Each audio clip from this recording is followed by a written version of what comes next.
Bueno, bienvenidos, muchísimas gracias por esta muy buena respuesta que hemos tenido a esta convocatoria.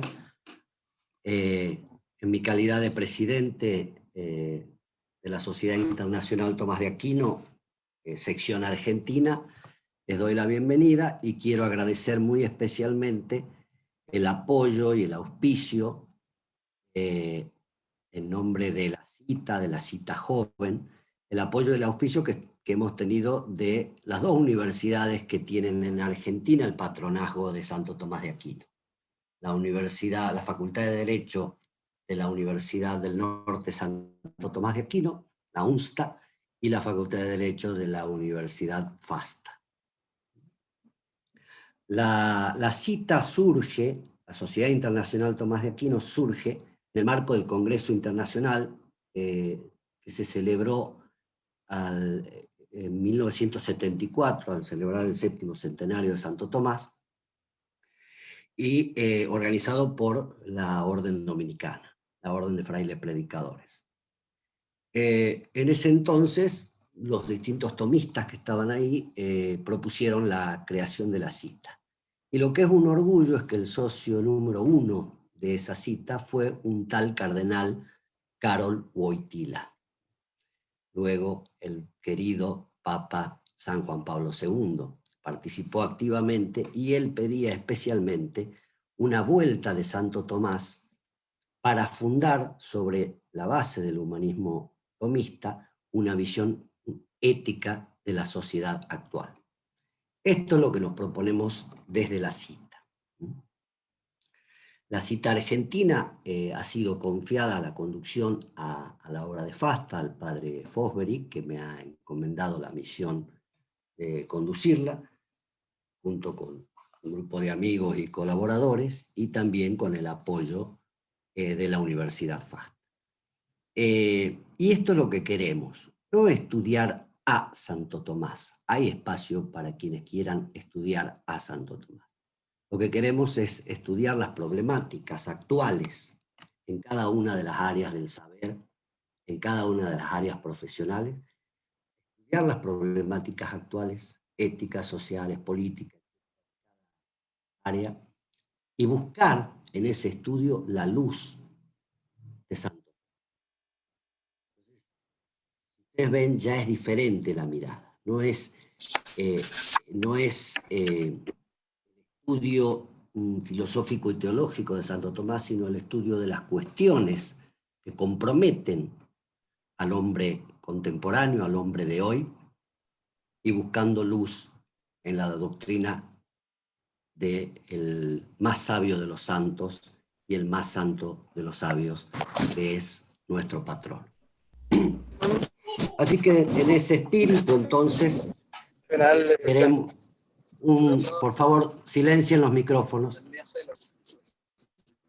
En ese espíritu, entonces, es que iniciamos este seminario, para abordar cuestiones que tienen que ver con lo social, con lo político, con lo jurídico, con lo económico, a la luz del pensamiento de Santo Tomás. Por eso es que también hemos formulado en cada uno de los encuentros alguna pregunta disparadora para darle al disertante también un anclaje con algunos de esos temas. Vamos a algunas cuestiones. Bueno, y por último, en cada ciudad queremos que se funden comunidades de la cita, tanto de jóvenes, cita joven, como de adultos. Entonces, a través del mail que ya ustedes tienen, por el cual han recibido el link y el material, que ahora les voy a comentar, ustedes pueden también manifestar su interés de conformar pequeñas comunidades de la cita en sus ciudades, y nosotros los acompañaremos y los guiaremos en ese proceso. Bueno, en cuanto al seminario, arranca hoy, sigue mañana y el miércoles y jueves de la semana que viene. Por mail van a recibir cada día el link de acceso a cada uno de los encuentros, y también van a recibir material que los disertantes han querido compartir con ustedes, ¿sí? Entonces en ese Drive van a tener ustedes el link de cada encuentro y también el material para que los disertantes han compartido. Por otro lado, la Universidad FASTA ofrece a los participantes dos grandes espacios o beneficios académicos muy interesantes. Por un lado, que se va a otorgar certificado de asistencia al que asista al menos a 3 de los 4 encuentros, y certificado de aprobación a aquel que presente una monografía. En el Drive vamos a poner ahí las condiciones de la monografía, que son las condiciones básicas de una buena monografía, y entre las mejores monografías, una segunda cosa interesante es que vamos a elegir una o dos, las que se puedan, para que puedan ser publicadas en la revista In Itinere, que es una revista de pensamiento humanístico de la Universidad FASTA, calificada científicamente, y esa monografía podrá ser publicada en la próxima edición de la revista. Así que certificado de asistencia, certificado de aprobación al que presente la monografía antes de marzo del año que viene, esto lo podemos ir manejando, y la posibilidad de que, que su monografía sea publicada en la revista In Itinere de la universidad. Bueno, muy bien. Como siempre, entonces, damos comienzo a esta actividad que va a tener un tono académico, pero que también queremos que tenga un tono coloquial, amigable, y un tono de sano diálogo alrededor de los problemas que van a ser planteados en los sucesivos encuentros. Bueno, le cedo ahora la presentación del disertante y del tema de hoy al director de la Cita Joven Argentina, al profesor Nicolás Terán. Nico. Bueno, muchas gracias Silvano, buenas tardes a todos. Nuevamente hago extensiva a todos la bienvenida a este seminario de formación en pensamiento tomista. Hago dos aclaraciones de cuestiones técnicas. Lo primero es que le pedimos a todos que por favor configuren, hay una opción que les va a permitir el Zoom para configurar su nombre de usuario. ¿Por qué? Porque para poder tener la certificación universitaria nosotros vamos a tomar lista de asistencia de los encuentros, como bien explicaba Silvano, de los 4 encuentros hay que tener un 75% de asistencia, entonces nosotros vamos a computar el presente a la charla a aquellas personas que tengan el usuario, el nombrecito que tienen abajo, acá en el Zoom, con el nombre y apellido en el que se inscribieron en el formulario. Entonces le pedimos que los que solamente tengan el nombre ahora, bueno, a veces pasa que uno está usando el Zoom de otra persona, lo que sea, les pedimos por favor que colaboren con eso, así nos simplifican la labor y sobre todo podemos computarles el presente. Eso por una parte. Por otro lado, ya les habrá llegado un mail desde la dirección de la Cita Joven. Cualquier consulta que tengan ustedes la pueden hacer a ese correo. Lo que sí también comentarles que en el mail que les llegó el día lunes, si no me equivoco, ya les llegaron los links de los Zooms de los 4 encuentros. Así que directamente, tanto para mañana como para el próximo miércoles y jueves, ingresando al mail, van a ingresar al link de la charla correspondiente. Y por último, también les mandamos un mail a cada uno con acceso a un Drive, donde, por ejemplo, ya tienen subido el material de la charla de hoy del encuentro de hoy, del padre Daniel, y donde iremos subiendo el material restante. Así que todo está en el mail que nosotros les enviamos, ese va a ser el canal de comunicación, y aprovecho, también hago extensivo a todos para que nos puedan seguir por nuestras redes, tanto en YouTube como en Instagram, como en Facebook, Cita Joven, donde también es un canal de comunicación en caso de que no puedan conectarse o comunicarse por vía mail, pero también para que vayan viendo las distintas propuestas. Ahora sí, entonces paso... Nico, una cosita, Sí. porque me gusta también hacer los agradecimientos personalizados. Veo que están nada más y nada menos con los 2 decanos de las facultades que auspician esta actividad, ¿no? Así que le agradezco al doctor Ricardo von Buren, decano de la Facultad de Derecho de la UNSTA, y a la doctora Paula Giacaglia, decana de la Facultad de Derecho de la Universidad FASTA. Así que muchas gracias por este Sí, espacio. Gracias. sin duda, y creo que bueno, la gran concurrencia de todos es una forma también del agradecimiento, porque bueno, un curso de esta envergadura con los profesores, el calibre de profesores que vamos a tener, de docentes, creo que realmente es para agradecerles. Paso entonces formalmente a presentar a nuestro disertante, nuestro primer charlista de este primer encuentro que titulamos El hombre es bueno y la sociedad lo corrompe. Su disertante va a ser el presbítero Daniel Torres Cox. El padre Daniel es sacerdote de Fasta, bachiller en Derecho por la Pontificia Universidad Católica del Perú, con estudio de pregrado, en la Universidad Carlos III de Madrid. También ha realizado un bachiller en Filosofía por la Universidad del Norte Santo Tomás de Aquino, en la sede de Buenos Aires. Es profesor en Ciencias de la Religión y licenciado en Teología por dicha universidad. También es bachiller en Teología por la Pontificia Universidad Católica Argentina. Codicta la Diplomatura en Pensamiento Tomista en la Universidad de Fasta y dicta el módulo de Antropología Filosófica de la Diplomatura en Antropología Cristiana de dicha universidad. Padre Daniel, muchísimas gracias y bueno, te escuchamos. Bueno, es una alegría para mí poder estar con ustedes haciendo esta sesión de espiritismo a la que hacía alusión Silvano al inicio. Pregunto si es que se me escucha y se me ve con claridad. Y voy a pasar a compartir también mi pantalla para poder iniciar esta presentación. Sí, se te escucha muy bien, padre. Bien, Muchas gracias. necesito que me habiliten a poder compartir la pantalla, ¿puede ser? A ver, Listo. listo. Perfecto.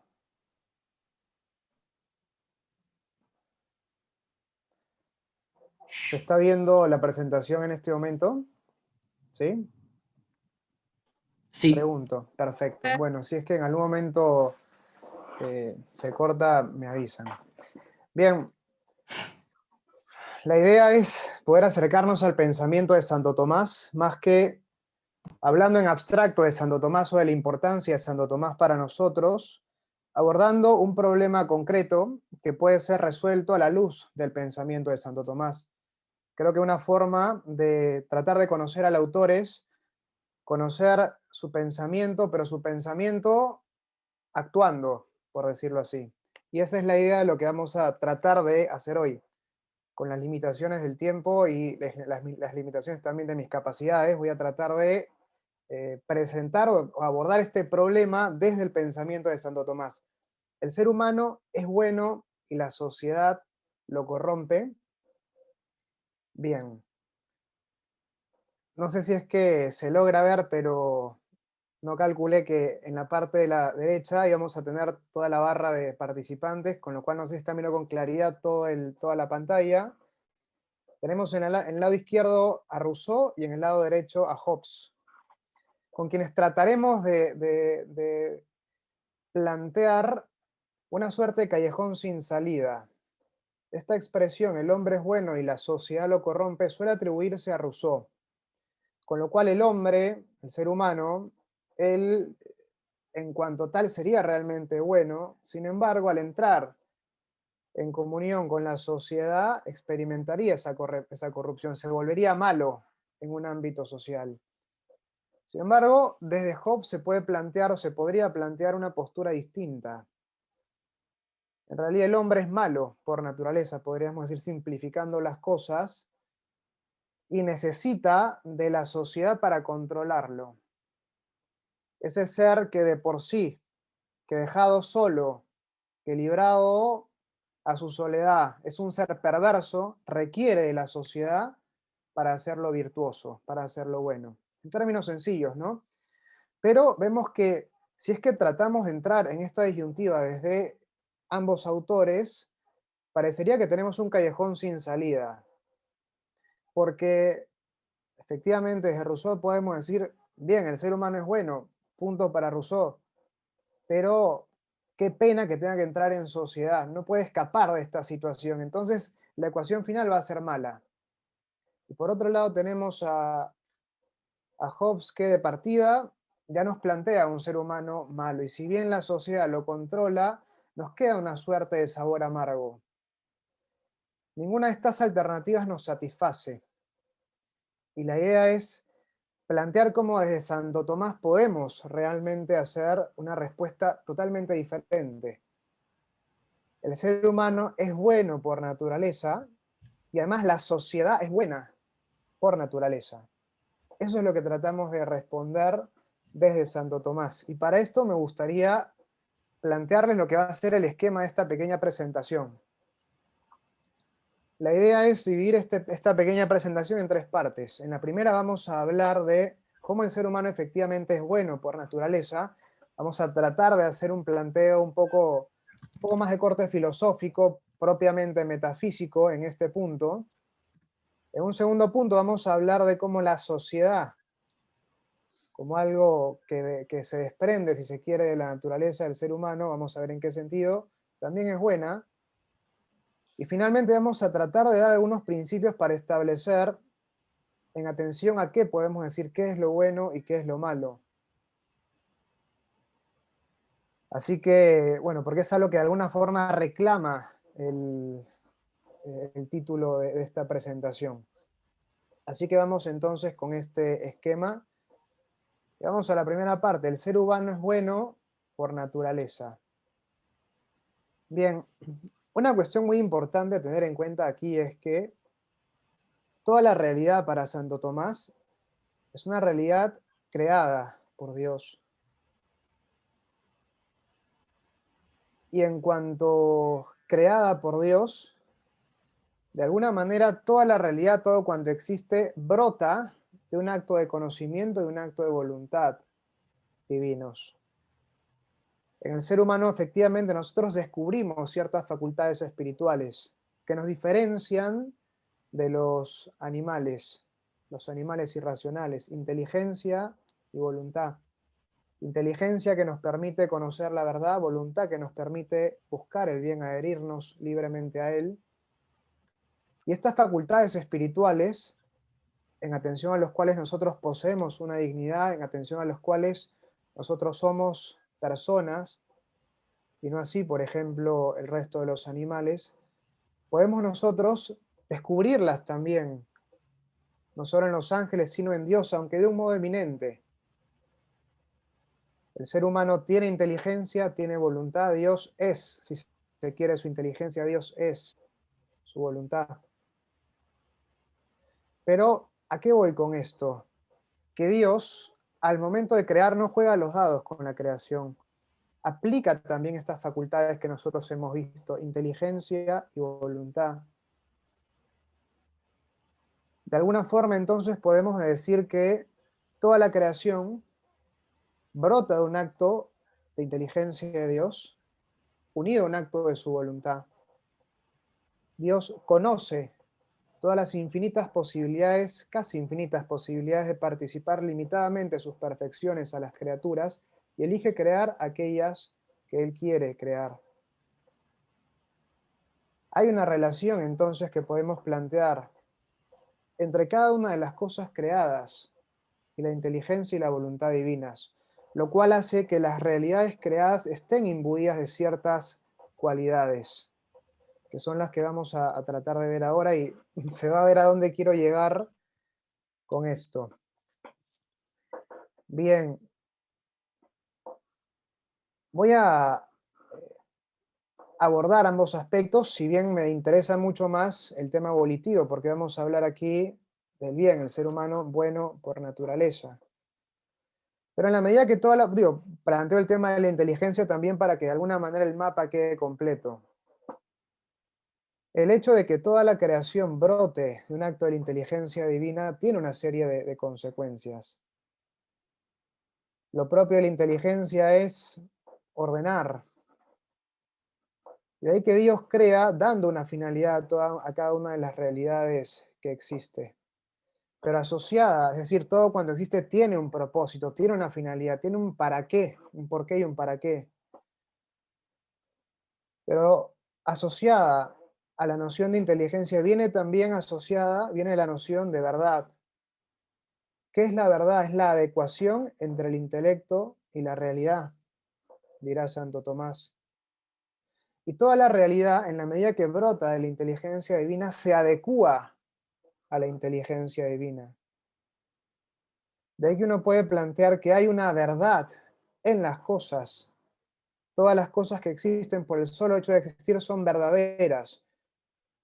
Y aquí cuando decimos que son verdaderas, queremos decir que brotan de la inteligencia divina adecuándose a ella. Las cosas son como Dios las piensa. Nosotros descubrimos que las cosas poseen una esencia. Por eso podemos conceptualizar, podemos hablar del ser humano, del hombre. Podemos hablar de un animal, de un perro, de una vaca, de un árbol, de una piedra. Cuando nombramos las cosas, hacemos alusión a sus esencias. Y el hecho de hacer alusión a la esencia remite precisamente a la idea a partir de la cual una determinada realidad ha sido creada por Dios. Remite a la mente divina, la esencia de las cosas. Todas las cosas, por el solo hecho de existir, son verdaderas, porque son pensadas por Dios, porque se adecúan a la inteligencia divina. ¿Verdad? Adecuación entre el intelecto y la realidad. De que podemos hablar también de una verdad lógica, una verdad que está en nuestra inteligencia y ya no en las cosas. Una segunda clase de verdad.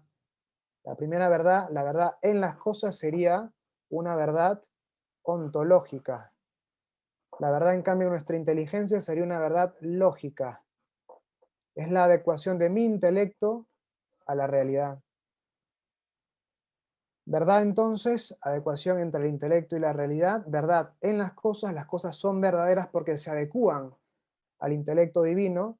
Verdad lógica, la verdad que está en nuestra inteligencia, en la medida que nuestras afirmaciones mentales, nuestros juicios mentales o nuestras afirmaciones verbales se adecúan a la realidad, se adecúan a las cosas. Todo es verdadero porque es pensado por Dios. Nuestras afirmaciones son verdaderas en la medida que se adecúan a las cosas. Este esquema que hemos hecho para hablar de la inteligencia en relación con la verdad, lo usamos también para hablar de la voluntad de Dios, la voluntad con relación al bien. Decíamos que todo, en la medida que es pensado por Dios, es verdadero. Una noción de verdad analógica, distinta, si se quiere, a la verdad lógica, aunque en algo similar. Y así como hay una verdad en las cosas, hay una bondad también en las cosas, que brota del querer divino. ¿Qué es la verdad? Dirá Santo Tomás, aquello que todos apetecen. Solo que aquello que todos quieren, por decirlo así, aquello que es querido de alguna manera.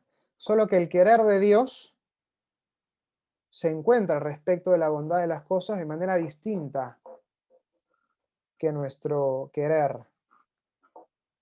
Porque el querer de Dios hace que las cosas sean buenas. Nuestro querer las apetece porque son buenas. La inteligencia de Dios hace que las cosas sean verdaderas, es decir, cognoscibles. Nuestra inteligencia puede conocerlas porque ellas son conocidas por Dios. De igual manera, las cosas son buenas por el solo hecho de existir. Si acaso nosotros podemos apetecerlas, podemos tender hacia ellas, es porque ellas están siendo apetecidas, queridas por Dios en este momento. Todo cuanto existe entonces es bueno, porque todo cuanto existe es querido por Dios. ¿Los unicornios podrían existir? Podrían. Yo, que estoy hablando con ustedes, podría no haber existido, pero por supuesto que sí. Si acaso el unicornio no existe es porque no ha sido querido por Dios. Dios no ha querido que exista. Sin embargo, si cada uno de nosotros los aquí presentes existe es porque somos queridos por Dios Y en atención al querer de Dios, somos buenos, por naturaleza. Hablamos aquí claramente de una bondad, no en sentido moral, que es algo que vamos a ver en la tercera parte de esta exposición, sino de una bondad que podríamos denominar ontológica. La bondad moral depende de nuestras acciones. La bondad ontológica depende del hecho de que existamos, depende de la voluntad divina, que no cambia respecto de nosotros. Y por lo tanto la bondad moral es algo que no se puede perder, no se puede alterar, no se puede afectar. Todo cuanto existe es querido por Dios, y en la medida que es querido por Dios, todo cuanto existe es bueno. Ese planteo maniqueo de que todo lo bueno, todo lo espiritual procede de un principio espiritual y por lo tanto es bueno, y todo lo material procede de un principio material que per se es malo y por lo tanto solamente lo espiritual sería bueno y la carne sería algo malo, no es un planteo cristiano, no es un planteo filosóficamente consistente, por lo menos no con la idea de creación de Santo Tomás. Bien, para explicar esto en palabras de Santo Tomás, me gustaría, si es que tienen ustedes el texto a la mano, voy a leerlo yo el texto 1.1, que habla precisamente del bien en las cosas, la bondad en las cosas. Lo leo. Dios ama todo lo existente. Sin embargo, no ama como nosotros lo hacemos, pues como nuestra voluntad no causa la bondad de las cosas, sino que es movida por ella como por el objeto, nuestro amor, por el que queremos el bien para alguien, no causa su bondad. Nuestro amor, nuestro querer no causa la bondad en las cosas, sino que sucede al revés, dice Santo Tomás. Es decir, su bondad, real o aparente, provoca el amor por el que queremos que conserve el bien que posee y alcance el que aún no tiene. Como descubrimos que algo es bueno, lo queremos, lo podemos amar. A ello nos entregamos, pero el amor de Dios infunde y crea la bondad en las cosas. Todo cuanto existe es bueno. Esto es muy importante, entonces tenemos de alguna manera resuelta la primera parte de la ecuación, la primera parte del problema. ¿El hombre es bueno? Sí, el hombre es bueno. A partir del planteo de Santo Tomás, de la idea de creación. No sé si es que se alcanza a ver, porque tenemos la barra a un costado, pero la cita que tenemos acá es una cita del Génesis, Génesis 1. Concretamente Génesis 1, 31. Y vio Dios que era muy bueno, hablando del ser humano. El texto 1.2 claramente no lo voy a leer todo, pero lo puse como texto seleccionado para iluminar un poco lo que decimos desde la revelación. Dios, cuando va creando todas las realidades existentes, al terminar una obra, al terminar un día, dice, y vio Dios que era bueno. Hay una bondad en las cosas que proceden precisamente de la voluntad divina, del querer divino. Sin embargo, lo interesante es que cuando hablamos del ser humano, cuando atardece el sexto día, la expresión de Dios cambia. Vio Dios cuanto había hecho y todo era muy bueno.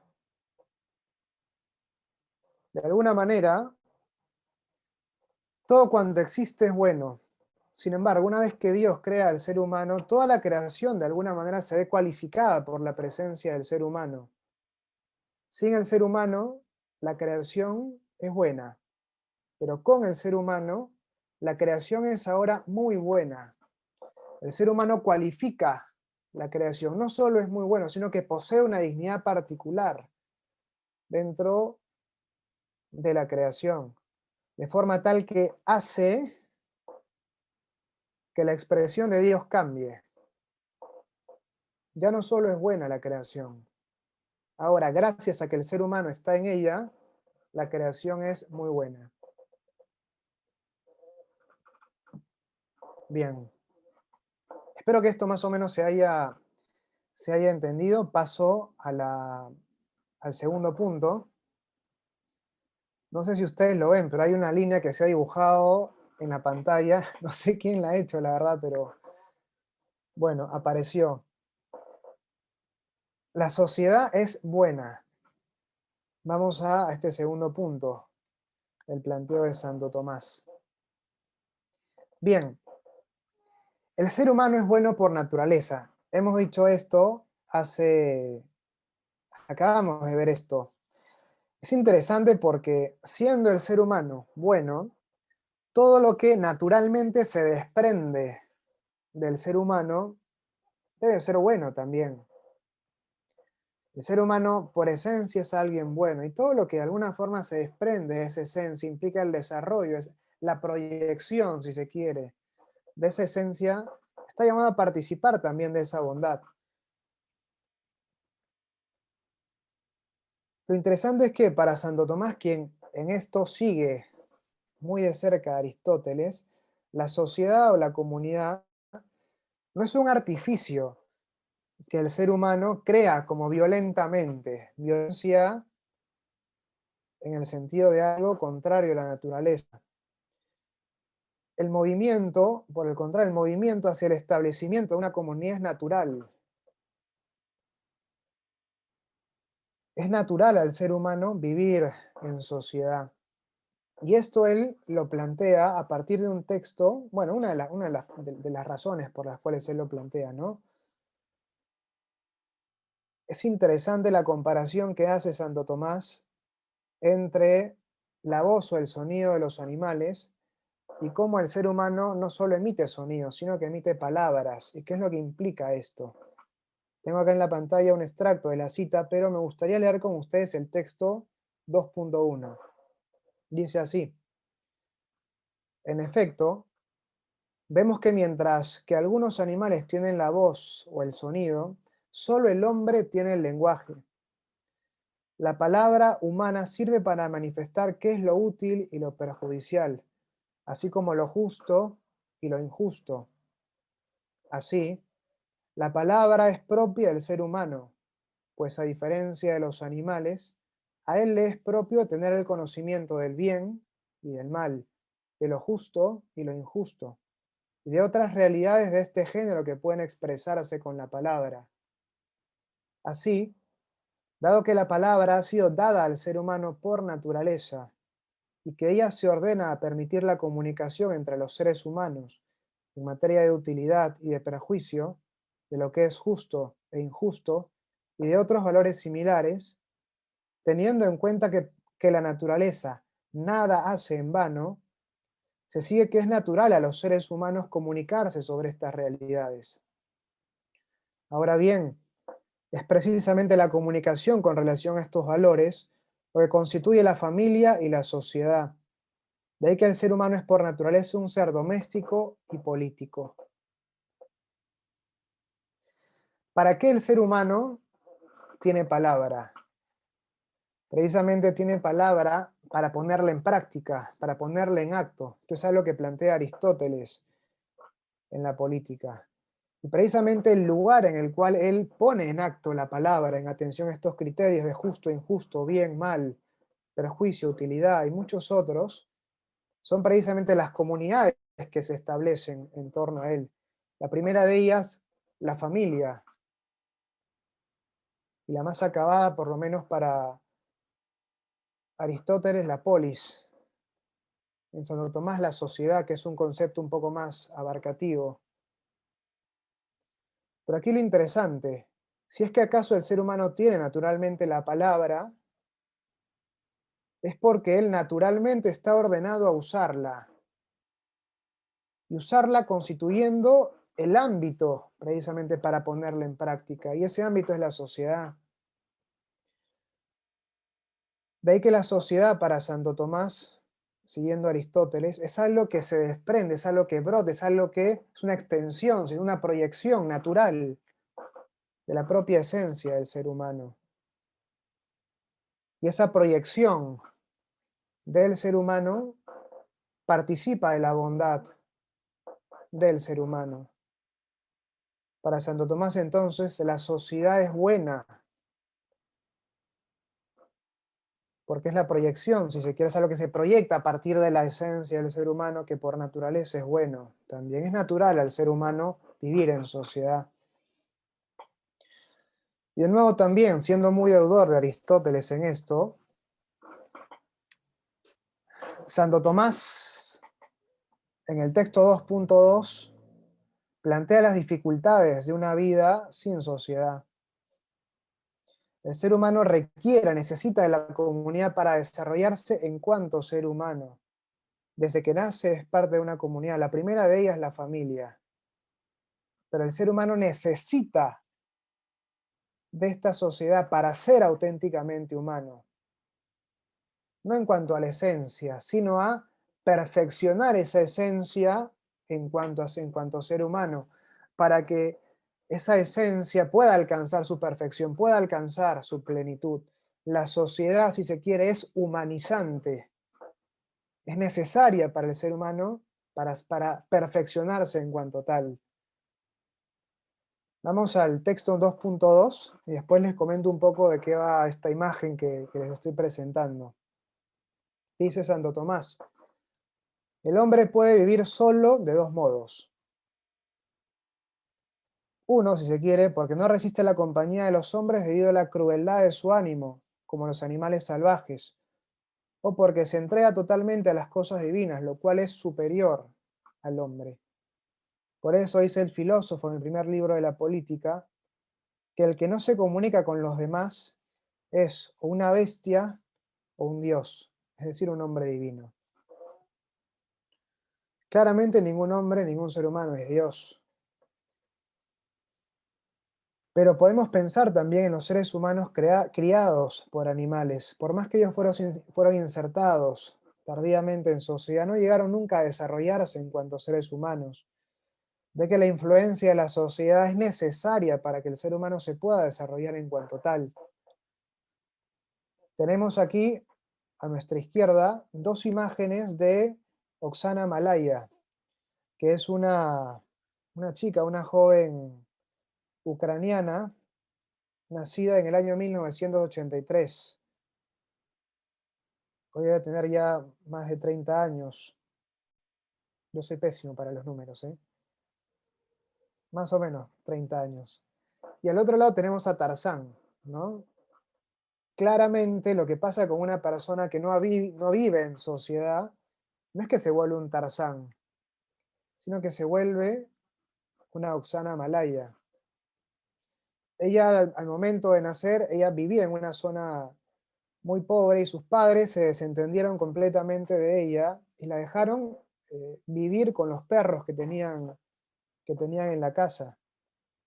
Ella vivió más o menos desde los 3 años hasta los 8 años con los animales, con los perros, y aprendió la forma de comportamiento de los perros y a relacionarse con los perros. Gruñía, ladraba, es decir, se ponía, adoptaba las posturas de un perro salvaje.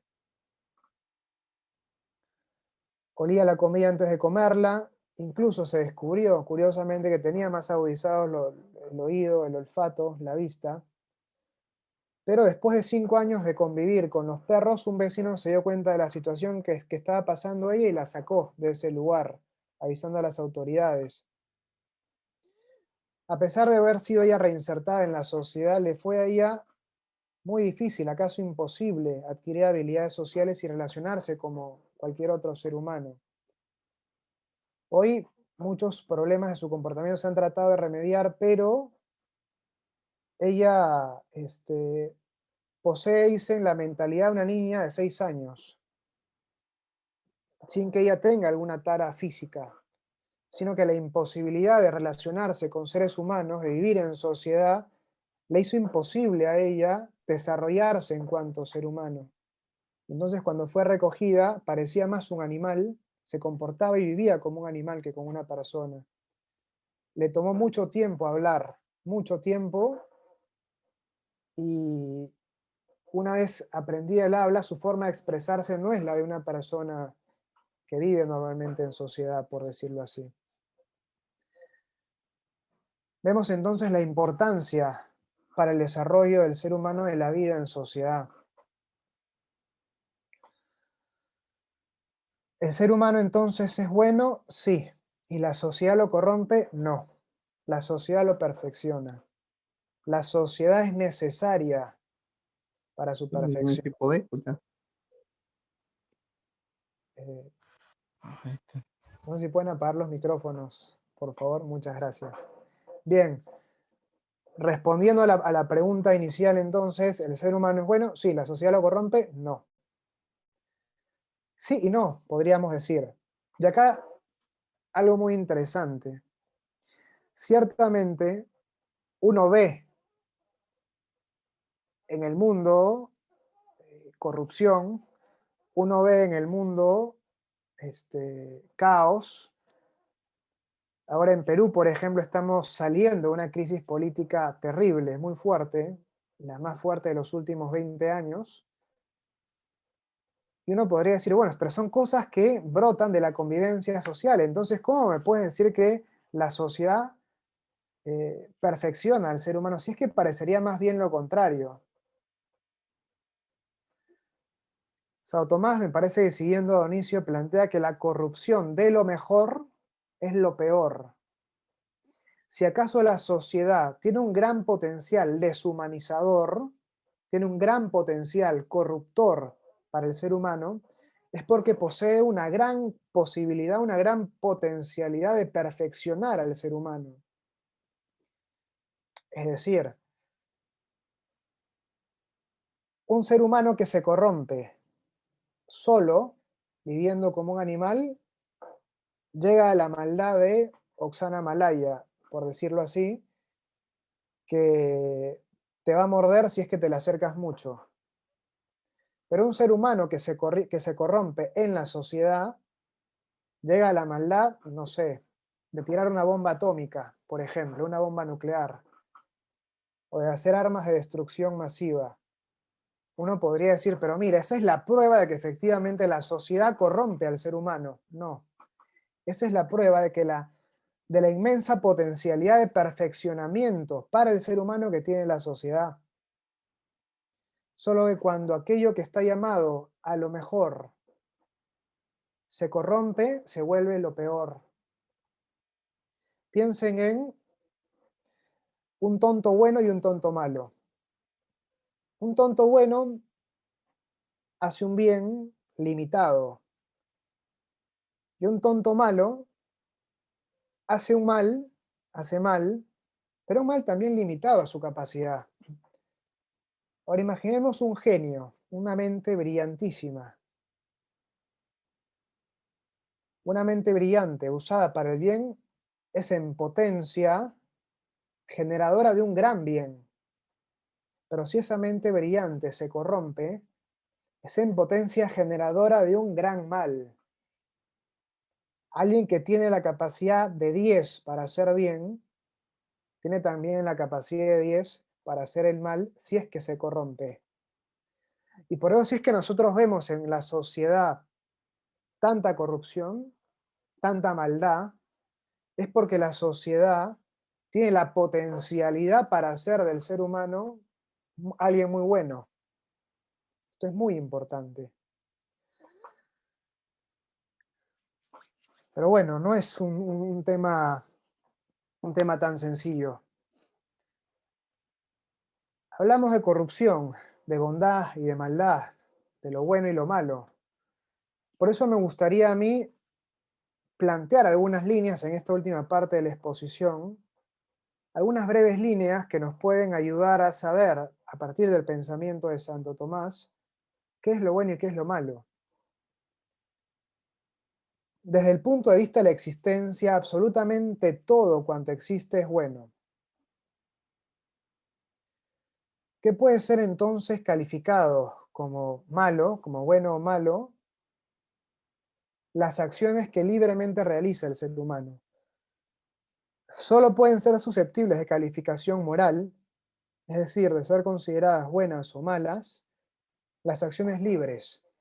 Desde un punto de vista ontológico, todo cuanto existe es bueno.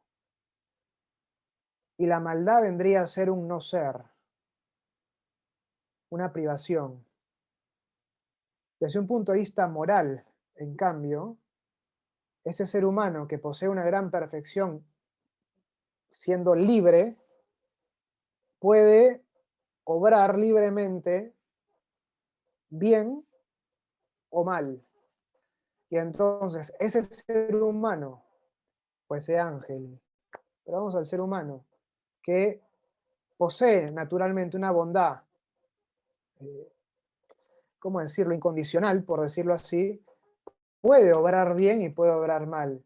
Y cuando obra bien, se perfecciona en cuanto ser humano, y cuando obra mal, se aleja de esa perfección en cuanto ser humano. Pero incluso cuando obra mal, y por lo tanto la acción realizada puede ser calificada como mala, él no pierde su condición de bueno en sentido ontológico, porque esa bondad lo acompaña, sigue a su existencia.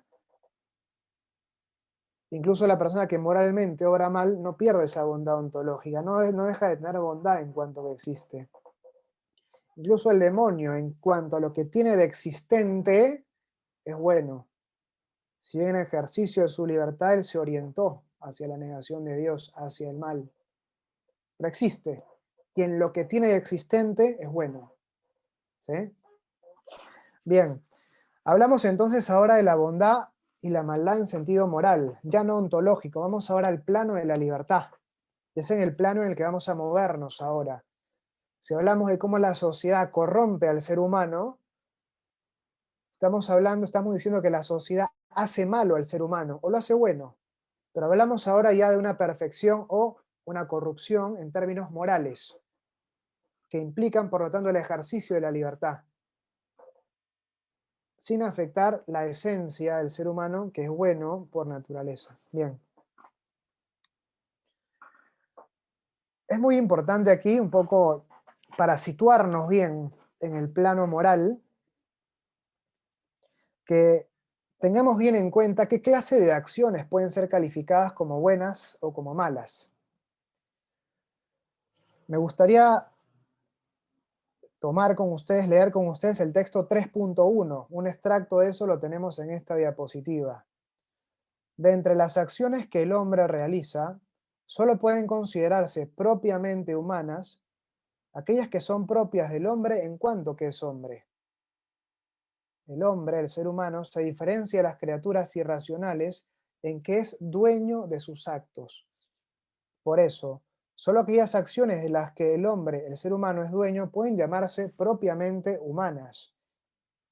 El hombre es dueño de sus actos mediante la razón y la voluntad. Así se define el libre albedrío, como facultad de la voluntad y de la razón. Hablamos de la libertad cuando se habla aquí de libre albedrío. Llamamos, por tanto, acciones propiamente humanas a las que proceden de una voluntad deliberada. Aquellas acciones que yo elijo realizar. Las demás acciones que se atribuyen al hombre pueden llamarse del hombre, pero no propiamente humanas, pues no pertenecen al hombre en cuanto que es hombre. La digestión, por ejemplo. Me tomo un café. El hecho de digerirlo no es algo que yo hago voluntariamente. De ahí que esa acción, entre comillas, de digestión, si bien es una acción del hombre, dirá Santo Tomás, del ser humano, no es una acción propiamente humana, porque no interviene en esa acción mi libertad, no interviene mi inteligencia, mi voluntad. Me hago una herida y mi cuerpo inicia un proceso de autocuración que no depende de mi voluntad. Si es que mi cuerpo no se cura bien, habrá un error en mi cuerpo, seguramente sí, pero ese error no me hace una mala persona, no me hace malo, por decirlo así en términos morales. Una mala digestión no me hace a mí malo en términos morales, pero una mala elección sí puede ser calificada como mala. Llamamos acciones propiamente humanas a las que proceden de una voluntad deliberada. Y bueno, claramente pongo yo en esta foto el hecho de pedirle la mano a alguien, ¿no? Para algunos no es tan deliberado ese acto, pero él por lo menos elige hacerlo, ¿no? El hecho de estar aquí hablando con ustedes, por ejemplo, el hecho de que ustedes están sentados, se sentaron, prendieron la computadora, se conectaron a esta sesión de Zoom, es algo que ustedes eligieron hacer. Es un acto propiamente humano ese. Es importante esta distinción porque aquellas acciones que pueden ser calificadas como buenas o como malas, son aquellas que yo elijo realizar.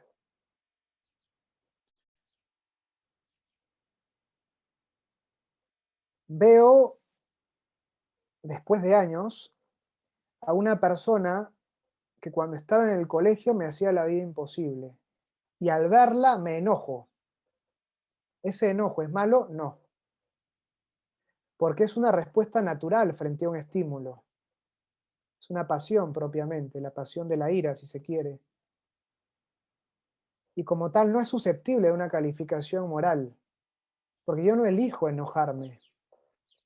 Ahora, a partir de ese enojo, veo que la persona se acerca a mí y digo, acá voy a cobrarme todas las que me hizo en el colegio. Voy y le pego, le reviento, no, le doy un golpe en la cara. ¿El enojo que he experimentado es malo? No. Pero sí es mala la acción que yo he elegido hacer frente a ese enojo. Yo soy libre, yo soy responsable, no de lo que me pasa, sino de lo que hago frente a eso que me pasa. Eso que yo hago es precisamente lo que puede ser calificado como bueno o como malo. Cuando hablamos entonces de bondad o maldad en sentido moral, hablamos precisamente de esta clase de acciones, aquellas que proceden, como decía Santo Tomás, de una voluntad deliberada, aquellas acciones que proceden en las que se expresa, se proyecta, se pone en acto la inteligencia y la voluntad. A este entonces estamos hablando cuando hablamos de bondad o de maldad. Bien, ahora, ¿cómo saber qué es lo bueno y qué es lo malo para el ser humano? De aquí es muy importante tener en cuenta que este establecimiento de lo que es bueno y lo que es malo requiere una doble instancia, por decirlo así.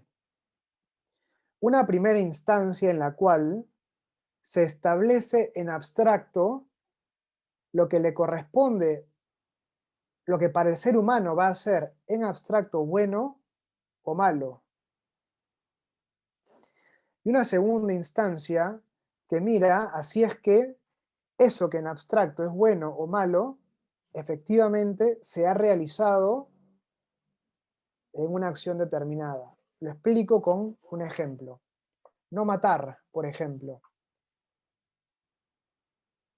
Claramente a partir de esta norma, no matar, yo sé que matar es algo que está mal. Hay entonces un primer nivel de determinación general. Imaginémonos que yo, efectivamente en la realidad, mato a alguien. Esa acción que he realizado, ¿es mala? ¿Es buena? Será mala si es que entra en la prohibición del no matar. Si es que mato por placer, efectivamente, en una situación concreta, efectivamente sé que lo que he hecho está mal, calza en esa norma general. Sin embargo, si es que mato en legítima defensa, ya no calza esa acción concreta realizada dentro de esa prohibición. Entonces hay un doble nivel de análisis que me toca realizar. Un nivel abstracto y general, en el cual en abstracto yo establezco qué es lo bueno y qué es lo malo para el ser humano, y un segundo nivel, más concreto, que analiza cada acción concreta realizada. En ese análisis concreto yo veo si es que en la situación particular se cumple o no la prohibición o el mandato de esa norma general. Espero que esto se entienda más o menos. Porque ahora lo que me gustaría, ahí vemos cómo el segundo nivel depende del primero. Es decir, mi acción será buena en la medida que se adecue a esa norma general. y será mala en la medida que calce con lo prohibido, o no se adecúe, si se quiere, a ese mandato general. Y por eso, en lo que queda del tiempo, me gustaría que nos centremos en ese primer nivel únicamente, que es el nivel que Santo Tomás eh, sitúa en el plano de la ley, dirá él. Vamos a hablar entonces de eso a continuación, de la ley. Bueno, acá la parte que está siendo tapada por los nombres también es, por lo menos en mi computadora, está siendo tapada, así que, bueno, si pueden mover el recuadro, genial. ¿Qué es la ley? Podríamos decir. Para Santo Tomás, la ley es un mandato de la razón orientado al bien común y promulgado por una autoridad competente. Es una norma de la razón. Hay que hacer esto, no hay que hacer esto. Ama a tu prójimo, no mates. Es un mandato de la razón, orientado al bien común. Y en la medida que está orientado al bien común, tiene carácter general. Puede haber leyes particulares, pero en sentido propio una ley tiene carácter general. No es ama a Juan, no es ama a Pedro, no es ama a Cecilia. Es ama a tu prójimo. No es no mates a Pedro, no mates a Juan, no mates a Rocío. Es no mates o no mates a otro ser humano. Mandato de la razón orientado al bien común, tiene esta orientación general y promulgado por la autoridad competente. Tiene que ser promulgado por aquella persona encargada de dictar las normas. Y aquí Santo Tomás distingue tres clases de normas, tres clases de leyes. La ley eterna, la ley natural y la ley humana. La ley eterna, dirá Santo Tomás, es una ley que está en Dios y por lo tanto participa de su eternidad. La ley con la cual Dios gobierna todo lo creado, ordena todo a su bien, que es Dios mismo. Pero así como está la ley en Dios, la ley está también en los que son regulados por esa ley, que es toda la creación. Y ahí está y ahí surge la noción de ley natural, que viene a ser la participación en las criaturas de la ley eterna. Y en esta ley natural podemos nosotros, siguiendo a Santo Tomás, distinguir dos clases de normas, dos clases de leyes. Leyes que son físicas, que someten, si se quiere, a todas las realidades creadas, incluido el ser humano, y otras leyes que son exclusivas para el ser humano, que regulan las acciones libres.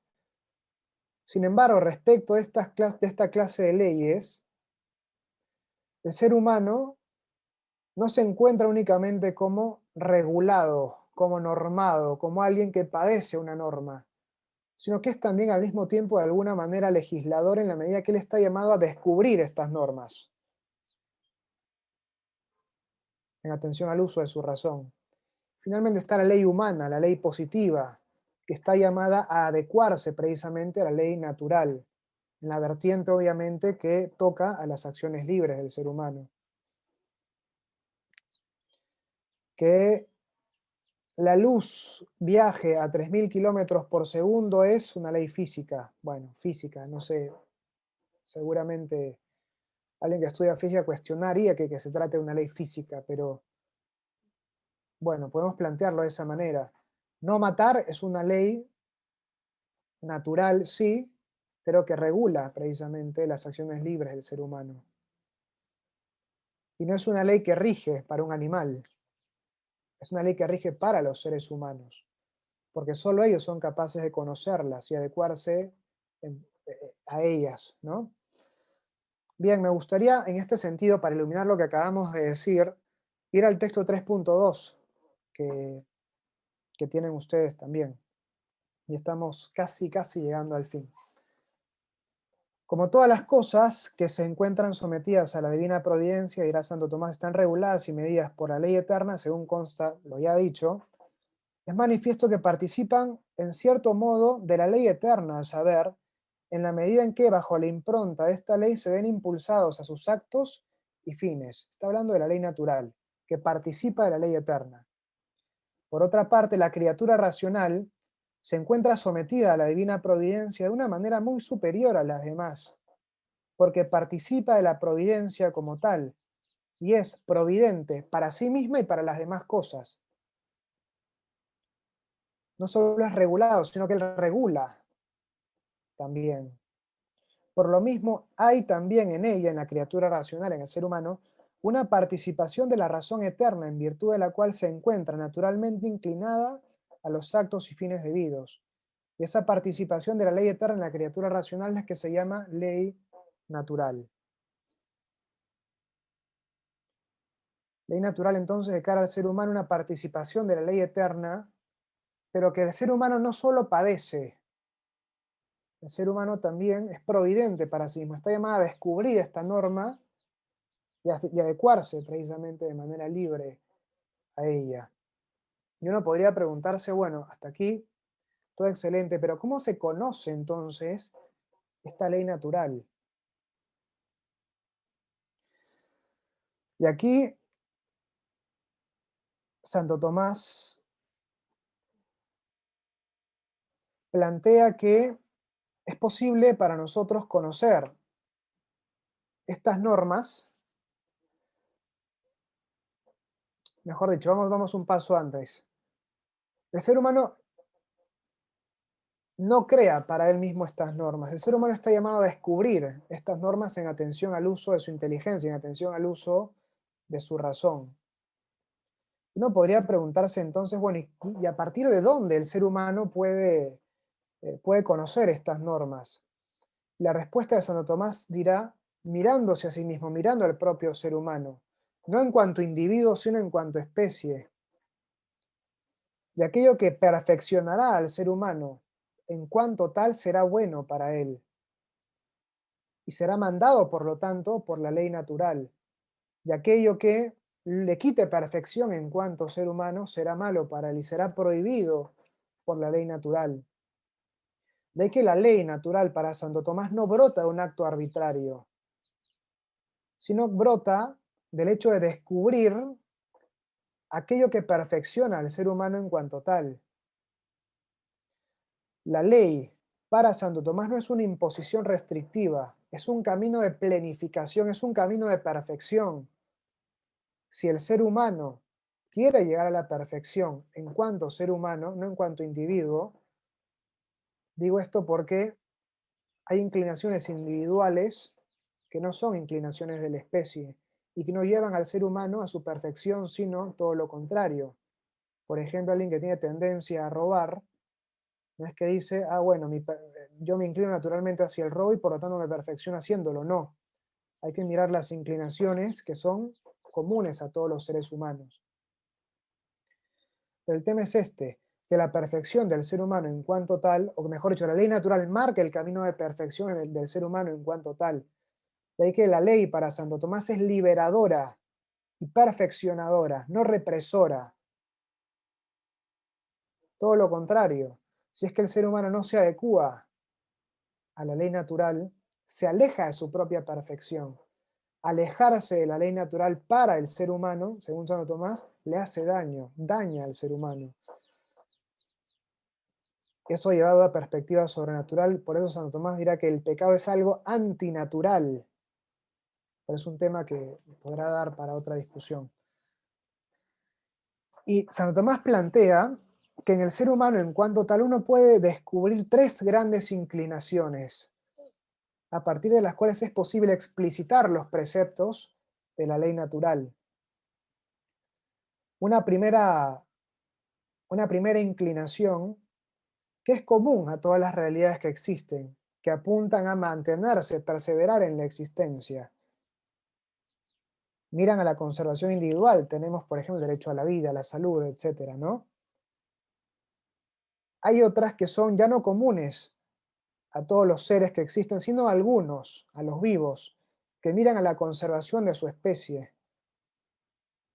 Tenemos ahí todo lo relativo al matrimonio, la familia, la educación de los hijos.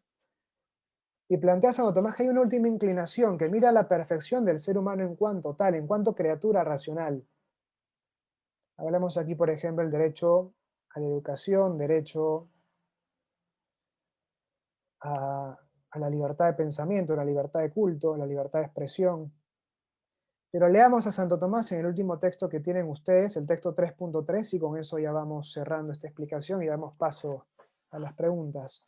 Dirá Santo Tomás: todo aquello a lo que el hombre tiene natural inclinación, la razón naturalmente lo aprehende como bueno. Esto es muy importante. Y por ende, como algo que debe ser procurado. Aquello que me perfecciona en cuanto a ser humano, eso es lo bueno. Mientras que su contrario lo aprehende como mal y como algo que debe ser evitado. De ahí que el orden de los preceptos de la ley natural sea correlativo al orden de las inclinaciones naturales. Y así encontramos, primera inclinación, ante todo en el hombre una inclinación que le es común con todas las sustancias, consistente en que toda sustancia tiende por naturaleza a conservar su propio ser. Y de acuerdo con esta inclinación pertenece a la ley natural todo aquello que ayuda a la conservación de la vida humana e impide su destrucción. Primer grupo de normas brotan de esta primera inclinación. En segundo lugar, dirá Tomás, encontramos que en el hombre una inclinación hacia bienes más determinados según la naturaleza que tiene en común con los demás animales, y a tenor de esta inclinación se consideran de ley natural las cosas que la naturaleza ha enseñado a todos los animales, tales como la conjunción de la unión de los sexos, la educación de los hijos, y entre otras semejantes. En tercer lugar, hay en el hombre una inclinación al bien correspondiente a la naturaleza racional que es la suya propia, como es por ejemplo la inclinación natural a buscar la verdad acerca de Dios y a vivir en sociedad. Y según esto, pertenece a la ley natural todo lo que atañe a esa inclinación, como evitar la ignorancia, respetar a los conciudadanos y todo lo demás relacionado con esto. De estas tres inclinaciones, dirá Santo Tomás, entonces es posible explicitar todas las normas propias de la ley natural que están llamadas así a ser recogidas en un ordenamiento jurídico. Pero lo esencial es esto entonces. ¿Por qué la sociedad se corrompe? Porque se aleja de lo inscrito en la naturaleza del propio ser humano. ¿Por qué el ser humano se corrompe en la sociedad? Porque aleja al ser humano, el ser humano se corrompe en la sociedad cuando se aleja de la perfección a la cual él está llamado por naturaleza. Y por lo tanto la sociedad perfecciona al ser humano cuando le permite seguir ese camino que lo ordena a su propia perfección. Sin duda esto da para conversar muchísimo, para reflexionar también muchísimo. Ahora, bueno, digamos, con la dirección de Silvano, por mí terminado, damos paso a las preguntas, pero estoy seguro que esto puede dar para mucha reflexión personal, seguramente. Bueno, muchas gracias. Muchas gracias, Padre Daniel, por la claridad, también por haberte tomado el tiempo de poder prepararlo de una manera que con imágenes y demás se hizo fácil poder irlo siguiendo. Vamos con las preguntas, si te parece. Invito a aquel que tenga una pregunta que la ponga en el chat. Y bueno, por una cuestión de tiempo, intentaremos poder leer y que el Padre responda a todas. La primera pregunta, Padre, la hace Juan Manuel Cepa Coercia. Buenas tardes, pregunta para el Padre. ¿Cómo adecuar la inteligencia y la voluntad a una ley positiva que va en contra de lo natural y sobrenatural? O sea, ¿cómo adecuar? O sea, yo entiendo la pregunta tal vez como en el sentido de qué hacer frente a la ley, frente a una ley que claramente contradice los preceptos de una ley natural. Aquí Santo Tomás dice que una ley una ley que se aleja de los preceptos de la ley naturales, magis iniquitas quam lex, es más una injusticia que una ley. Y aquí hay, o sea, por ahí en ámbito, si se quiere, bueno, es que es un problema un poco más complejo, ¿no? Para Santo Tomás claramente esta no es una ley. Hay otra corriente naturalista que la reconoce como una ley que produce efectos jurídicos, pero tiene claramente, es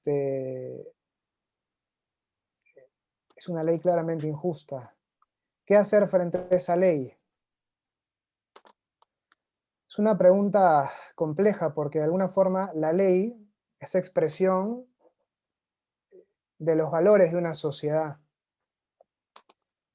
Y de alguna forma la ley, en cierto sentido, brota como, si se quiere, los frutos del árbol. Un árbol corrupto da frutos corruptos. Un árbol bueno da frutos buenos. Y un árbol bueno que da frutos corruptos, el árbol bueno se da cuenta que ese fruto es corrupto y lo descarta. Si es que acaso hay una ley injusta, es porque la sociedad de alguna manera experimenta ya una cierta corrupción. Uno podría tratar de ir por los mecanismos legalmente previstos para eliminar esa ley. Pero yo creo que si es que experimentamos, si es que vemos como lo estamos haciendo, leyes injustas, es porque en gran medida donde hay que poner en foco es en la sociedad y en la cultura que está de alguna forma animando como el alma de esa sociedad, que es precisamente de la cual brotan como un fruto esas leyes. ¿Qué hacer en lo concreto, en lo inmediato? Plantear algún mecanismo legal. ¿Qué hacer a mediano plazo? Una forma más efectiva, trabajar en los valores sociales. Esa es la respuesta que yo desde mi límite puedo dar. Pero sí me parece muy importante que no veamos la ley como un hecho aislado, sino como el fruto de un árbol. Y a tal árbol, tal ley. Un árbol bueno da frutos buenos. Un árbol malo va a dar frutos malos. Eso es lo que desde mi límite puedo responder a esta pregunta. Algunos tienen la cámara prendida, nadie está haciendo ni así, tampoco están haciendo así que no sé cómo si sentirme tranquilo o no con lo que están ustedes. Espero que Hay, no hay sé, les varias sea preguntas, bien, así que está bien, evidentemente ha habido interés. está bien, Gracias. excelente, excelente. Gracias, padre. Ahí y mi mismo Juan Manuel te agradece, así que evidentemente se entendió la respuesta. Vamos con la siguiente de Francisco VI. La tendencia moral del hombre, ¿acaso no se encuentra inclinada al mal por la culpa del pecado original? ¿Acaso San Pablo no afirma que por la desobediencia de un solo hombre todos fueron constituidos pecadores? Excelente esa pregunta, ¿eh? Es una pregunta muy interesante porque, a ver, yo les pregunto, ¿qué es más fácil para un pez, nadar o arrastrarse por la arena? Ustedes me dirán claramente claramente nadar. Yo les pregunto, ¿qué es más fácil para un pájaro? ¿Recorrer 100 metros volando o 100 metros caminando? Ustedes me dirán, claramente es más fácil para un pájaro recorrer 100 metros volando. Y entonces uno puede decir, bueno, siendo más fácil para un pez nadar, yo puedo decir que es más natural para el pez nadar que arrastrarse en la arena. Y siendo más fácil para un pájaro volar, yo puedo decir que es más natural al pájaro volar que caminar. Ahora lanzo la pregunta partiendo de este principio. ¿Qué es más fácil para el ser humano? ¿Hacer el bien o hacer el mal? ¿Qué es más fácil para el ser humano? ¿Amar en sus relaciones de pareja o buscar el placer? ¿Qué es más fácil para el ser humano? ¿Hacer daño o curar? Qué difícil que es curar a veces, ¿no? Y qué fácil que es dañar. Bueno, uno podría decir entonces frente a esto, entonces lo más natural para el ser humano es el mal y no el bien. Aquí es importante ver cómo nosotros vemos el pecado original. Para una cierta corriente que se desprende de Lutero, el pecado original destruye la naturaleza del ser humano y por eso, de alguna forma, la interpretación que se le da a esta facilidad podría ser es que el ser humano, después del pecado original, su naturaleza ha sido destruida y está orientado, esa orientación natural hacia el bien que él poseía ha sido quebrada y por lo tanto ahora se ordena naturalmente hacia el mal. En realidad, una mirada cristiana, católica, la mirada también que comparte Santo Tomás, es que el pecado original es una herida en la naturaleza, pero es una herida que no destruye la naturaleza. Lo pongo como un ejemplo. ¿Qué es más natural para el ser humano? ¿Caminar o arrastrarse? Ustedes me dirán, caminar, correr, es más natural para el ser humano que arrastrarse, por eso tiene dos piernas. Ahora, ¿qué es más fácil para un ser humano al que le acabo de meter un balazo en la pierna? ¿Correr, caminar o arrastrarse? Uno dirá, bueno, para ese ser humano que acaba de recibir un balazo en la pierna va a ser más fácil arrastrarse. Ahora, el ser humano que tiene un balazo en la pierna, para él, ¿qué es lo más natural? Por más que sea más difícil. Caminar, correr o arrastrarse. Lo más natural para él, lo más propio para él es caminar, correr, solo que se le hace más difícil porque está herido. Esto es muy importante porque la herida del pecado original hace sí que que el bien sea más difícil y el mal sea más fácil. Pero eso no hace que el bien deje de ser lo más natural para él. Esto es muy importante, ¿sí? Es lo que podemos tener nosotros viendo precisamente el pecado original como una herida en la naturaleza. Me daña, es el balazo en la pierna, el pecado original, pero no quita que yo realmente esté orientado hacia caminar o hacia correr y anhele realmente caminar y correr. ¿Qué es la gracia? Esa venda que se me pone en la pierna que me va curando la herida, ¿no? Y la gracia además no solo cura la naturaleza, sino que la eleva. Entonces con la gracia yo puedo caminar, correr y volar también. Pero bueno, espero que con eso haya quedado más o menos respondida la pregunta. Aquí Bien, no ustedes padre. ponen la cabeza así o así. Muchas gracias, padre Daniel. Ahí también Francisco, que fue quien preguntó, dice que le quedó bien claro. Genial. Muchísimas gracias. Vamos con otra pregunta. Estamos bien de tiempo, padre. En 40 y menos cuarto cortamos. Sí, menos cuarto cortamos, por favor. Me tengo que Dale, ir a hacer la igual, misa. si te parece, hacemos las dos últimas preguntas, que son las que están en el chat. Dale, dale, sí. Una pregunta de Jorge Agustín Barrio Nuevo. Con respecto a los niveles abstracto y concreto de las normas morales, el afirmar que en el primer nivel se afirmará qué es bueno y qué es malo, para luego en el segundo nivel poder contrariar dicha afirmación contrastada con la realidad, ¿no constituiría un relativismo o doble moral? Si fue muy, no sé si te mareé un poco, padre, pero cualquier cosa está en el chat. No, no, sí, sí, yo entiendo. O sea, no, Bien, en realidad no hay una cuestión de relativismo, sino una cuestión, o sea, por decirlo así, de sentido común. Es decir, por ejemplo, ¿no?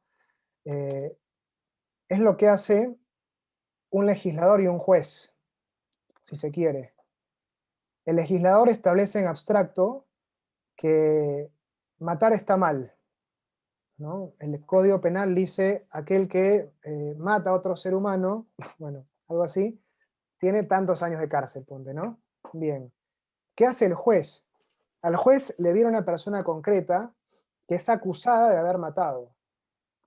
Y lo que tiene que hacer el juez es determinar si efectivamente esa norma que prohíbe matar se cumple en ese caso concreto o no. habría un relativismo moral si es que el juez tuviera que, si es que se planteara en el juicio si matar está bien o mal. Claramente matar está mal, es algo que no está en discusión. Lo que se plantea es si es que esta persona realmente mató o no. Por ejemplo, no es lo mismo la persona que va con una pistola y le dispara en la cabeza a otra, que la persona que en una pelea le mete un golpe a otro en la cara y la persona, por el impacto, retrocede y al retroceder pierde el equilibrio y cae hacia atrás y su cabeza golpea con una piedra que nadie había visto y muere.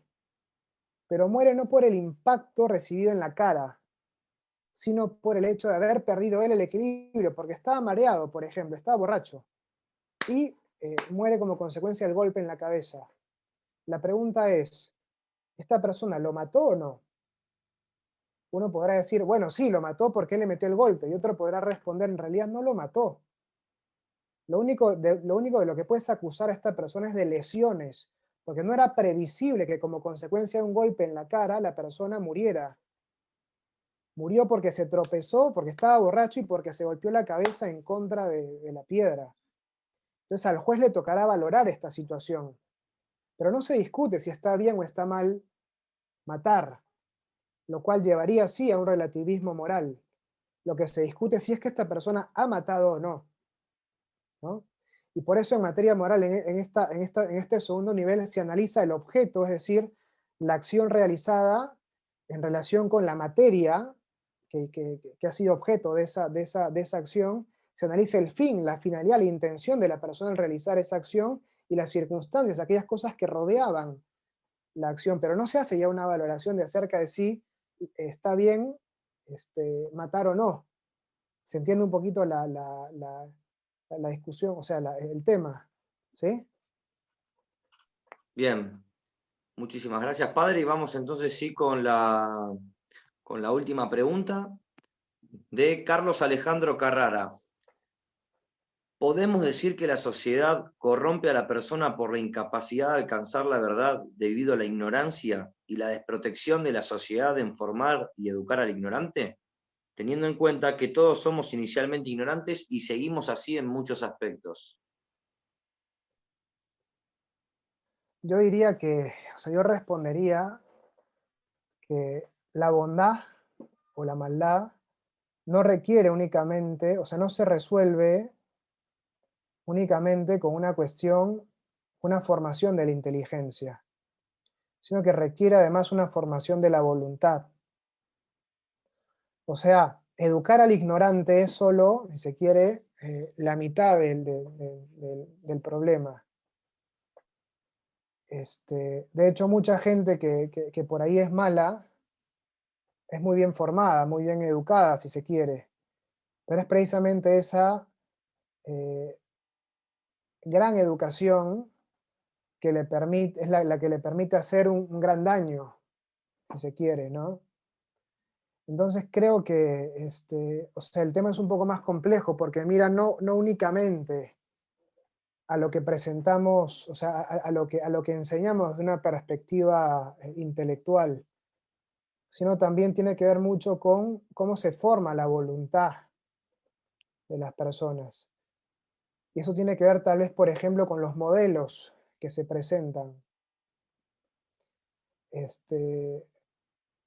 Lo pongo con un ejemplo, no sé si, bueno, estoy tratando de explicar esto, pero eh, yo puedo en una universidad enseñar a una persona que sea un administrador impecable.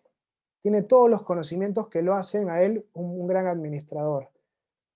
Forma la inteligencia. Sin embargo, el modelo de empresario que le presento a este sujeto, a mis alumnos, es el modelo de un empresario que usa sus conocimientos para evadir las normas fiscales y enriquecerse lo más posible él, incluso sin tener ningún tipo de consideración social, ningún tipo de responsabilidad hacia tal vez las personas que trabajan para él, por ejemplo. Estoy educando la parte de la inteligencia muy bien, pero al presentar un modelo corrupto, por decirlo así, aquello a lo cual se tensiona la voluntad va a implicar un usar esto que yo he aprendido de una manera inadecuada. ¿Se entiende? Entonces, o sea, el tema el tema la educación a nivel social pasa no solo por una superación de la ignorancia, sino también por los modelos, por ejemplo, que presentamos, o sea, la noción de bien que presentamos para que la gente se vea tensionada hacia ello. Algo, mira, muy lindo que dice San Juan Pablo II en Veritatis Splendor, ¿cómo se forma la conciencia? Dice él. La conciencia se requieren dos cosas para formar la conciencia. La primera es conocer. Yo tengo que saber, tengo que leer, tengo que informarme, tengo que hablar con gente, no sé. Y la segunda, que va asociada a la primera, dice, es la connaturalidad con el bien. Yo formo mi conciencia también experimentando vivencialmente el bien. Alguien que vive en un contexto corrupto, muy probablemente su conciencia le diga que lo que naturalmente para cualquier ser humano es malo, perdón, a él le va a decir que es bueno, por el entorno en el que se encuentra. Este segundo paso de la connaturalidad con el bien es muy importante para la formación de la conciencia, dice Juan Pablo II. Y creo que eso también está llamado a incorporarse de alguna manera a nivel social. No basta solamente trabajar la inteligencia, hay que trabajar también la dimensión afectiva en términos amplios, ¿no? Incluyendo la voluntad por lo mismo. ¿Qué ejemplos proponemos? Y también a qué, o sea, con qué, a qué somos expuestos, qué se nos hace más connatural a nivel social, si el bien o el mal, porque eso influye también. Pero bueno, son temas un poco complejos, pues, ¿no? De tratar de explicar.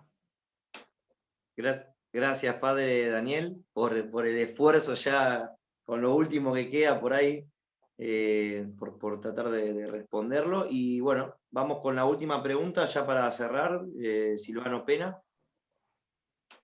Bueno, padre, muchas gracias. Muy claro, muy buenos los ejemplos que permiten el aterrizaje de la teoría, ¿no? Así que en ese sentido, muy bueno. Me queda una cuestión bien de actualidad. Hoy se cuestiona el orden natural y consecuentemente la ley natural, haciendo referencia a que ello es una construcción social y que por lo tanto hay que deconstruir, ¿no? Mi pregunta es, ¿cuál es el límite a lo que se puede deconstruir? Porque ya a veces preocupa todo lo que se puede deconstruir, ¿no? ¿Vos ves algún límite de decir, bueno, moral y objetivo también a esta campaña de deconstrucción del orden natural? Bien, o sea, voy a tratar de responder sin responder de alguna manera directamente. Es cierto que la ley natural tiene algo de construcción. Esto es muy importante tenerlo en cuenta. Lo que leíamos de Santo Tomás es que el ser humano se inserta en el gobierno divino siendo providente para sí mismo. Y entonces él está llamado a construir, está llamado a conocer precisamente la ley natural y regirse libremente en función de ella. ¿Sí? Eso es muy importante de partida. Ahora, ¿qué es lo que plantea? Se plantea desde una cuestión de deconstrucción. Se plantea que no hay una base a partir de la cual, no hay una naturaleza a partir de la cual, no hay un algo previo a partir de lo cual se han establecido las normas de la ley natural. Entonces, yo si es que empiezo a escarbar y sacar lo que se ha construido desde el punto de vista de la ley natural, no me queda nada abajo, porque absolutamente todo es construcción. Yo puedo deconstruir, entonces, irme al fondo, si se quiere, y no voy a encontrar absolutamente nada. Encuentro esa suerte de tabula rasa, el hombre en blanco. a partir de lo cual yo puedo crear algo nuevo. Yo creo que aquí el límite lo da precisamente la naturaleza del ser humano. Hay mucha gente que dice, sí, pero a ver, ¿cómo sabes que efectivamente esto se deriva de un principio natural? Este, hay cosas que, o sea, hay cosas que son evidentes y hay cosas que requieren una demostración.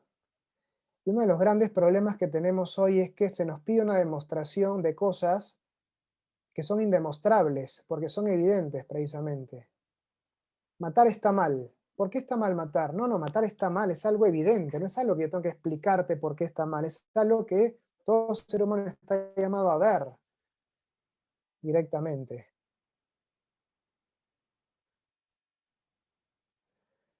Yo creo que ahí el tema de la naturaleza del ser humano es algo que en el fondo termina imponiéndose. Yo creo que va por, o sea, trataría de ir por ahí la respuesta, ¿no? Y otra cosa que también plantea Santo Tomás es que la ley natural se cumple siempre. Se cumple siempre, ya sea en, en que la persona se decide, se está dispuesta a adecuar su comportamiento libremente hacia ella, en función de ella, o se va a cumplir en sus consecuencias. Por ejemplo, lo pongo con una perspectiva física, ¿no? La ley de la gravedad. Yo digo, no, yo soy un pájaro, yo voy a ir en contra de esta ley y voy a volar. Si no quiero adecuarme libremente a ella, me voy a terminar adecuando en la consecuencia, que es voy a caer, no sé, los 30 pisos del edificio del cual estoy saltando, voy a terminar reventándome contra el piso. Yo creo que algo que también ayuda a evidenciar el riesgo de esta desconstrucción es las heridas que se van, o que se ven o que se van a ir viendo, que terminan dejándose en el ser humano finalmente, ¿no? Pero cuando hablamos de ley natural, esto es muy importante desde la perspectiva de Santo Tomás. La ley natural es algo que perfecciona al ser humano. La ley natural es algo que plenifica al ser humano en cuanto tal. No es algo que plenifica a los católicos, no es algo que plenifica a los que son de tal opción política, es algo que es el único camino de perfección para el ser humano en cuanto tal. Fuera de la ley natural encontramos, qué sé yo, frustración, encontramos, hay una imposibilidad de alcanzar aquello para lo cual he sido hecho finalmente, ¿no? Entonces el límite de la deconstrucción para mí es la naturaleza en el fondo, una naturaleza que en el fondo se impone, ¿no? Pero bueno, tampoco es difícil establecer un límite como decir hasta aquí exactamente, ¿no? Pero bueno, Gracias. he Muy dado un giro clarísimo. así. Clarísimo. Cicerón, que no era cristiano, obviamente, decía que desobedecer la ley natural es huir de sí mismo y padecer peores castigos que la desobediencia a la ley positiva, ¿no? Claro, tal cual. Gracias, padre. Bueno, Nico. padre Daniel, reitero y hago extensiva los saludos y el agradecimiento de todos. Ahí en el chat mucha gente agradeciendo. Me quedo con esta última frase que arrojaste. Vivimos en un mundo que nos pide que demostremos lo que es evidente. Creo que bueno, este curso un poco lo pensamos para eso, ¿no? Tenemos opciones, o bajar los brazos o tratar de querer iluminar este mundo que nos toca y esta realidad. Y para eso estos 4 encuentros como una iniciación o una introducción al pensamiento de Santo Tomás.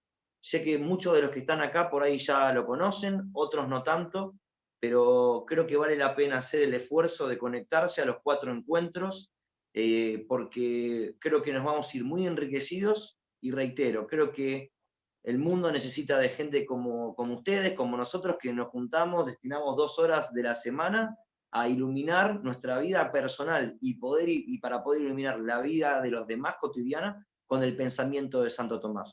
Muchas gracias, Padre Daniel. Gracias a todos por la participación y los esperamos mañana a la misma hora. Acuérdense que tienen el link del Zoom en su Gmail, perdón, en su cuenta, en correo electrónico que nos dejaron, para el segundo encuentro con el abogado Rodrigo Serrano, quien va a disertar a partir del siguiente interrogante, que es si el fin justifica los medios en la política actual. Así que los esperamos con el mismo entusiasmo de hoy. Muchas gracias a todos y hasta mañana. Muchísimas Mañana. gracias.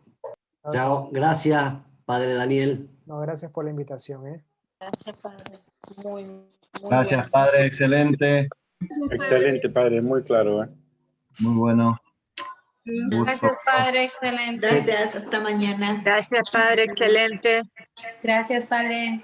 Por algún vericueto vía Quito, Lima, te hemos hecho llegar un presente que no sé si te habrá llegado, si no te está por llegar. Hemos tenido que hacer una ingeniería. Muchísimas gracias. Bueno, a ti. Bien. Nos vemos. Chao, chao. Nos vemos. Chao, chao. Bueno, gracias a todos. Adiós.